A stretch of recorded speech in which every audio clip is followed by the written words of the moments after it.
everyone, welcome back to my channel. இன்னைக்கு வீடியோல பாப்பாவோட செகண்ட் பர்த்டேக்கு அடுத்த செட் ஆஃப் கிஃப்ட் நான் என்ன கொடுத்தேன் அப்படின்றத உங்க கூட ஷேர் பண்ணிக்க போறேன். நீங்க ஃபர்ஸ்ட் பார்க்குறது இந்த ஷேப்ஸ் பசில். இது வந்து பேசிக்கான ஷேப்ஸ் பசில் எல்லாம் பாப்பா வந்து பண்ணிடுறாங்க அப்படின்றதுக்காக கொஞ்சம் காம்ப்ளிகேட்டடாக இருக்கட்டுமே அப்படின்ட்டு இது வந்து நான் இன்ஸ்டாவில் ஒரு பேஜில் ஆர்டர் பண்ணியிருந்தேன். இது கூடவே சேர்த்து மேக்னெட்டிக் மேஸும் நான் ஆர்டர் பண்ணியிருந்தேன். ஸோ இந்த ஷேப்ஸ் பசில் வந்து நிஜமாகவே ஒர்த்தியான ஒரு விஷயம்தான். அந்த காயின்ஸ் எல்லாமே வுட்டில் இருக்குது.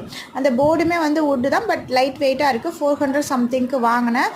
அந்த காயின்ஸ் யூஸ் பண்ணி நம்ம வந்து டிஃப்ரெண்ட்டான ஷேப்ஸுமே வந்து கிட்ஸ்க்கு வந்து நம்ம செஞ்சு காட்டலாம். அடுத்து வந்து இந்த மேக்னெட்டிக் மேஸ் வந்துட்டு உள்ள மேக்னெட் பவுல்ஸ் இருக்குது, வெளியில் அந்த ஸ்டிக்கில் மேக்னெட் இருக்குது அப்படின்றதால அதை வந்து கிட்ஸ் வந்துட்டு அவங்க கையால் வச்சு அதை ஃபீல் பண்ணி அவங்களால வந்து அந்த சர்க்கிள்குள்ளே வந்து கொண்டு வர முடியும். இது ட்ராவல் டைமில் நம்ம கண்டிப்பாக யூஸ் பண்ணலாம். மொபைல் ரொம்ப நேரம் கொடுக்காம ட்ராவல் டைமில் அவங்களோட மைண்ட் டிஸ்ட்ராக்ட் பண்ணுறதுக்கு இது கண்டிப்பாக யூஸ்ஃபுல்லாக இருக்கும். இந்த மேக்னெட்டிக் மேஸ் வந்து என்னோடய பர்சனல் ஃபேவரட்டாகவே மாறிடுச்சு. தேங்க்யூ ஃபார் வாட்சிங்.